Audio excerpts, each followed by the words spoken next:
With the Winnipeg Jets season coming to a close in a couple of weeks, I figure now is a fair enough time to start doing player grades and coaching grades. How have the Jets done? How has the front office fared? Who really stood out positively? And who might be looking for a new home over the next couple of months? We'll dive into all of that on tonight's episode of Locked On Winnipeg Jets. You're Locked On the Hockey Jets, your daily podcast on the Winnipeg Jets. Part of the Locked On Podcast Network, your team every day.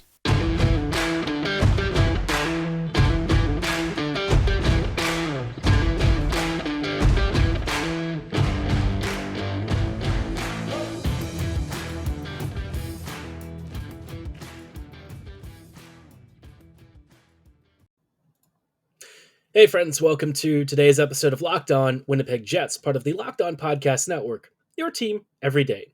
I'm your host, Harrison Lee, an avid Winnipeg Jets fan and an online blogger. You can follow me on my social medias at HLivingLoco and at LO_Winnipeg Jets on Twitter. As always, thanks for making Locked On Jets your first listen of the day every day. If you like what you're hearing, be sure to like, follow, and subscribe on all of your favorite podcasting platforms of choice and YouTube. Doing so is completely free of charge and ensures you never miss another episode, but most of all, we just really love and appreciate your support. Today's episode is brought to you by FanDuel Sportsbook, official sportsbook of Locked On. Make every moment more and visit FanDuel.com/LockedOn right now to get started. Now, like I said at the top of the episode, it is time to take stock of where the Jets are at, how the players are doing, and, maybe assign some premature end-of-season grades, right? I think we're kind of at the point where we can reasonably give a pretty good estimation of somebody's season. Later this week, I think I'm going to do a poll amongst the public, among all of you wonderful viewers and Jets fans on social media, getting a sense of how you feel the team has done this year. So we're going to go through the forwards and the defenders, goalies, and then eventually the coaching staff. Not all of it's going to happen on tonight's episode, obviously. Probably going to take a couple of days to go through everyone, but we will make sure that we try and turn over as many stones as we can and give some fair assessments. I don't know if I necessarily have like a game threshold. At least, 5 to 10 would be nice because I can at least say that they were here for a slight cup of coffee. But starting off with some of the most veteran names, let's talk about Mark Scheifele. Mark is having one of the more polarizing seasons in recent memory because a lot of you may have forgotten, but like the first half of Scheifele's season this year was, he was just in fuego. This dude was lighting the lamp. He was just back to the best version of himself that we've seen in many, many years. He was creating great passing lanes, opening up shooting opportunities, obliterating opponents on the power play at even strength. This version of Scheifele that I think really can carry a team, can be that number one breadwinner that we've seen in a couple of seasons earlier. It was on full display. This was probably the happiest and most dynamic I've seen Scheifele in a very long time. Certainly since Maurice has left, right? Mark hasn't exactly been himself over the past couple of years. So to see like the first half of the season where everything was going in for him, frustration hadn't really set in, and he himself didn't seem like he had quit on the team, I miss that version because that was very fun. You contrast that with the second half of the season, and look, some of this is not Scheifele's fault. He has been a little bit unlucky. I think some of his scoring rates have maybe regressed a little more than I anticipated, but at the end of the day, right, Scheifele still has some of the same problems that have been with him since day one. Defensive coverages, he doesn't really do, and it's been a growing problem over the past couple of years. But, what we're also seeing with him and what has become apparent is that he's just not really on the same page with the coaching staff or the front office.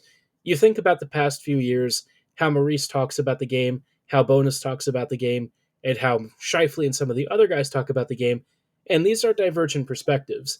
You might get, one perspective from Bowness on forechecking, hard work, and grinding opportunities out, whereas Scheifele wants to be the guy creating offense, occasionally cheating for it, having the puck on his stick. He wants to be that magic man. And, Bowness's eye roll at one of Scheifele's comments yesterday or the day before really says a lot about how Scheifele's perspective is viewed within the Jets coaching staff and front office, aka it's not great.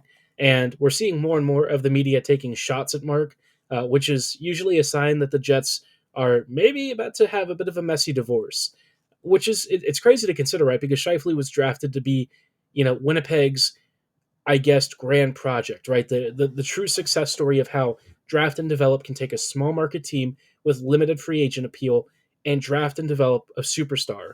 And Scheifele was going to be that guy. I mean, for a couple of years, he legitimately was. For the first half of this season, he legitimately was. Look at his points totals this year. He's got like what?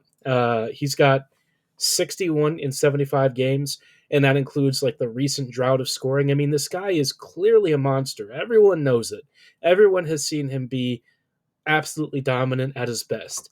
But when he's not at his best, when he's kind of just sort of drifting out there and not really looking engaged, when you see that from him, all you can think of is how much of a wasted opportunity it is. I don't know what's happened between Mark and the team over the past few months, but it's clear that the relationship has changed again. It's been refractured, and I don't think it's getting put back together until he gets traded. So if I were to assign a letter grade to Scheifele's season, I think a C plus is probably about where it's at. The lows with him, where he kind of looks like he's not really engaged on shifts, where he's not doing any of the defensive back checking, where offensively he's just turning over the puck.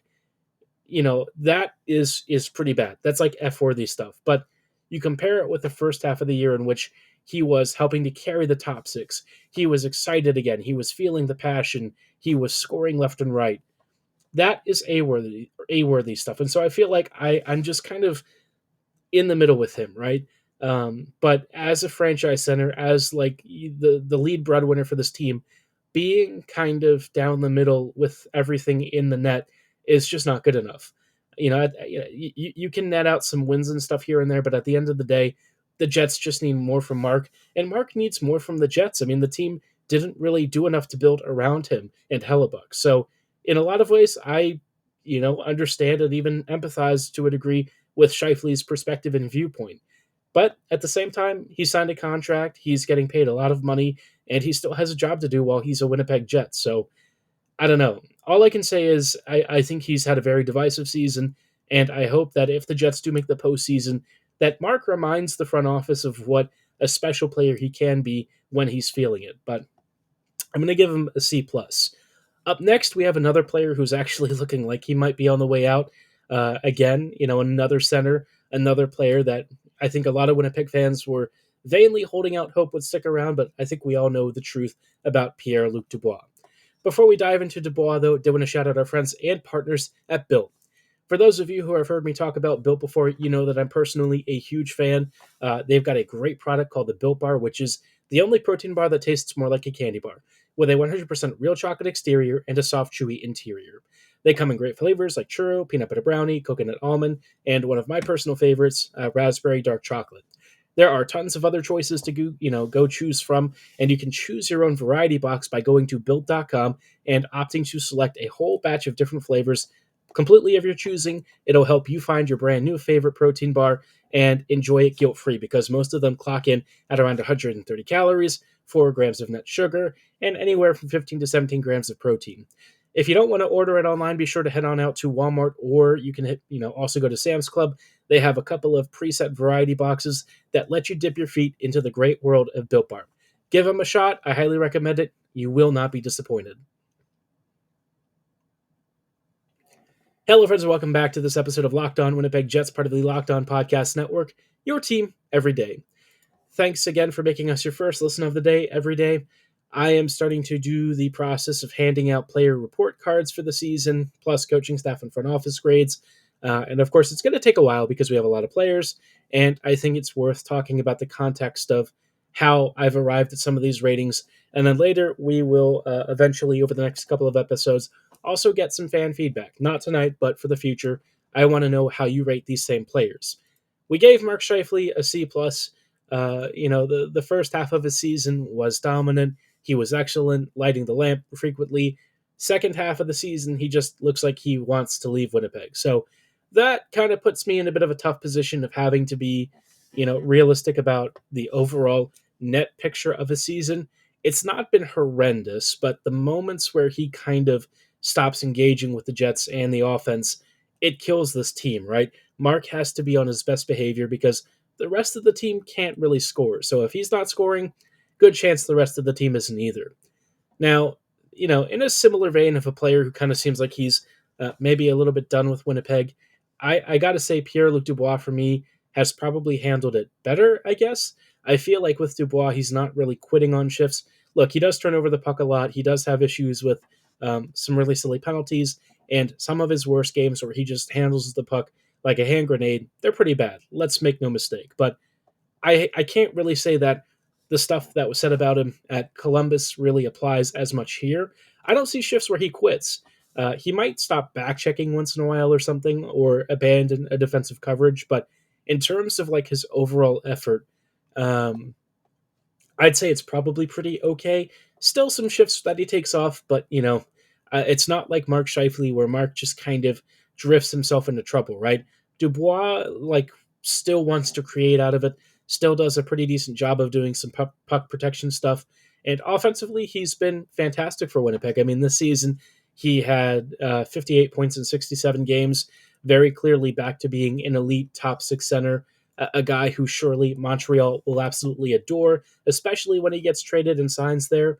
But what would I give him as a letter grade? This one's a toughie, right? I'm probably at like a B, which feels a little harsh for me. I might even be inclined to give him like an A minus. I think overall Dubois' season has been pretty darn good.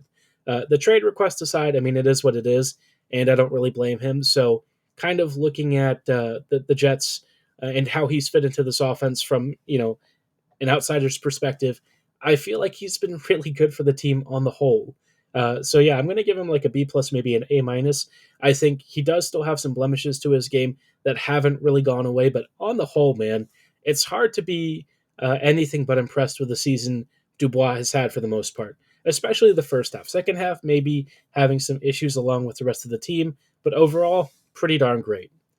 Now, the third voice, the third player that we're going to get to, you're going to hate me for this.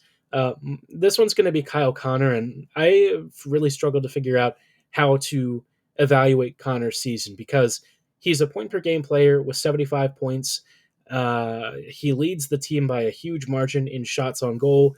His contributions on the power play are, I believe, team leading.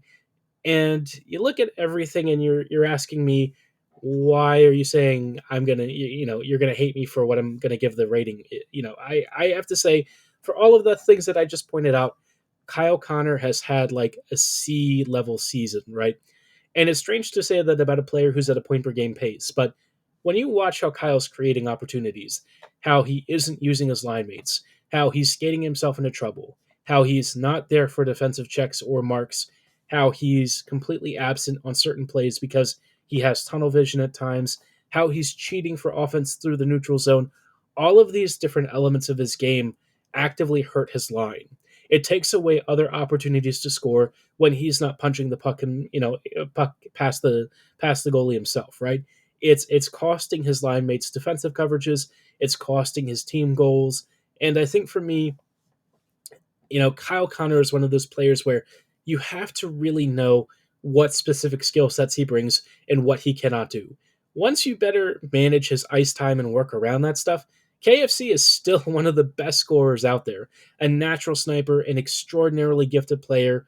It's just that he comes with a number of cosmetic issues that really hold him back from being, like elite to franchise level. I think he's like a really elite scorer, but the rest of his game has so many holes to where I am forced to kind of hang back on the rating a little bit. Normally, I'd give a player leading the team in points and having one of the higher scoring rates out there around the league, like a B plus, A minus, maybe even an A. But I think with what Connor has done this season and the struggles that he's had, especially defensively and more recently offensively, trying to get anything going, I'm kind of sitting at a C. I think a D might be a little too harsh, but then again, his defensive work is poor enough that it's legitimately giving up a lot more value than he's contributing on the ice. So maybe a D is fair, but I'm going to be a little bit generous, a little bit lenient, and stick with a C. If you're a point per game for this team and you have been Winnipeg's top scorer this season, I don't want to ding you a little too harshly, but there are a few other players worth talking about, some of whom are going to have pretty rough ratings, some of them who are going to be, probably a little bit pleased with their ratings. We'll dive into those players in just a moment, but before we go any further, I did want to shout out our friends and partners at FanDuel.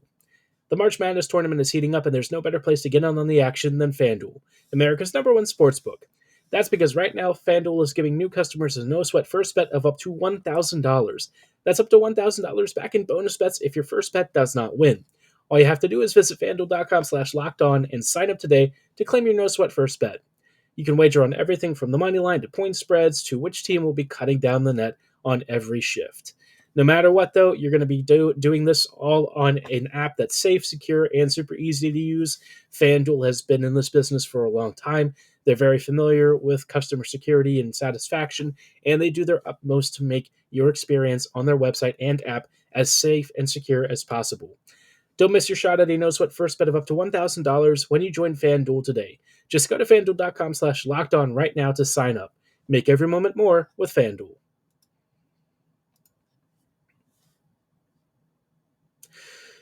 Hello, friends, and welcome back to this episode of Locked On Winnipeg Jets, part of the Locked On Podcast Network, your team every day. As you just heard, I let out a bit of a sigh, and I think that's just maybe fatigue from watching the Jets, tiredness just creeping in from the same old routines with Winnipeg, continually haunting us and entering our conversations. But, talking about the Jets, I'm doing player grades and reviews, and it's been a weird season for a lot of players, right? Some guys are doing really well. Some are struggling to keep up. And on the list of players that I think are really struggling to keep up, I got to say Blake Wheeler's having one of the worst nearly point-per-game seasons of his career.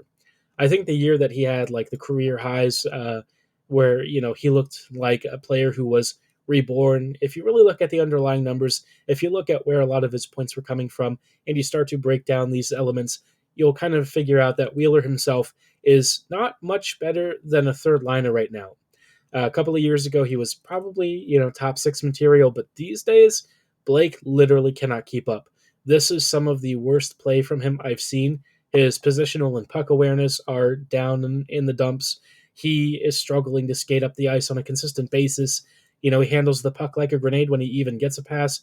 His reflexes don't seem to kick in fast enough for harder receptions. And so all of these things are basically making him a net negative for the team, which sucks to say because I really like Wheeler. I think in terms of, on-ice leaders and players who really want to work hard and fight for the badge and kind of bleed for it, Wheeler is one of those players that I think still, even to this moment, exemplifies a lot of that stuff. But as he's getting older, as he's drawing back, as he's starting to change how he plays and really struggle to keep up, you suddenly find yourself looking at his contributions this season, and he has like 50 points, right? Which is great. But unfortunately, a lot of that is just playing with the sort of talent that he does. Blake's own production, you've seen it take a hit recently. He's had some fantastic moments on the power play, some great backdoor passes, some amazing deft little tips. Wheeler has tried to do a lot of these things and add more versatility to his game and be that, creative playmaking force. But when you look at how much he struggled defensively, how often he's turning the puck over, how often he kills the power play, unfortunately with him, I got to give him like a C. Ironically, a C for a player who had the captaincy stripped last year. I suppose the irony isn't lost on me. But looking at Wheeler's, I guess, season so far, it's not terrible if you look at the face stats. But if you start diving under the hood and realize how much it's kind of coming from his line mates more than it is Blake himself, you'll start to realize that Wheeler just doesn't really have much left in the tank. So I'm giving him a C, but understand it's just because he's getting older. His aging has had a significant impact on his ability to be mobile, and I'm sure he's nursing some other injuries. So yeah, a C, take it or leave it. It is what it is. I still have a soft spot for him, and I probably always will. But at some point, it would be nice if he'd maybe cut back his minutes a little bit and give somebody else a chance to shine. Now, I guess we'll do one more review. This one's going to be relatively short because Nikolai Ehlers really hasn't played a ton this season, but in the half of a year that he's had post-injury, Ehlers has been pretty dang good. Couple of games where that's not true. Couple of really bad games where he kept turning the puck over, wasn't great on zone entries and all that fun stuff. But on the whole, given what his role was, given how he has been asked to essentially give top six production from like a bottom six role, Ehlers for me gets like a B to a B minus or a B minus to a B. I think he's had a really good season in the bit that he's played. He's almost a point per game and continues to be one of Winnipeg's top even strength scorers and creators. So for me, Ehlers I think is having a good year relative to his standards. But the issues that he's had with puck management, with some silly turnovers and stuff, and some defensive lapses on top of the recent scoring droughts, all of that I think does impact him a bit. I think it's a little bit unfair to put a lot of weight into that, but I'm going to put enough to where I think a B is like a really fair rating. Again, for a guy who's only been able to play half a season. So hopefully he heals up and is back ready and raring to go next season if he's even still around and if the Jets don't trade him. Let's not think about that and hope for, happier thoughts and happier days. How would you rate Scheifele, Dubois, Wheeler, and Ehlers so far this year? Drop your letter grades in the comments below or at my social medias at HLivingLoco and at LO_Winnipeg Jets. We'll feature some of the best ones and any comments that we get on a future episode and hopefully poll a lot of you and those on Twitter and social media about how you feel about this Jets season and get some ratings and rankings from fans like you. For tonight's episode, though, that is going to be all the time that we have. We thank you so much for making Locked On Jets your first listen of the day, every day. Now it's time to make your second listen Locked On Game to Game. Every moment, every top performance, every result, Locked On Game to Game covers every experience and moment from across the NHL with local analysis that only we can deliver. Follow Game to Game on Locked On NHL, available on the Odyssey app, YouTube, and wherever you get your favorite podcasts. As always, I thank you so much for listening. Have a great night, and go Jets go.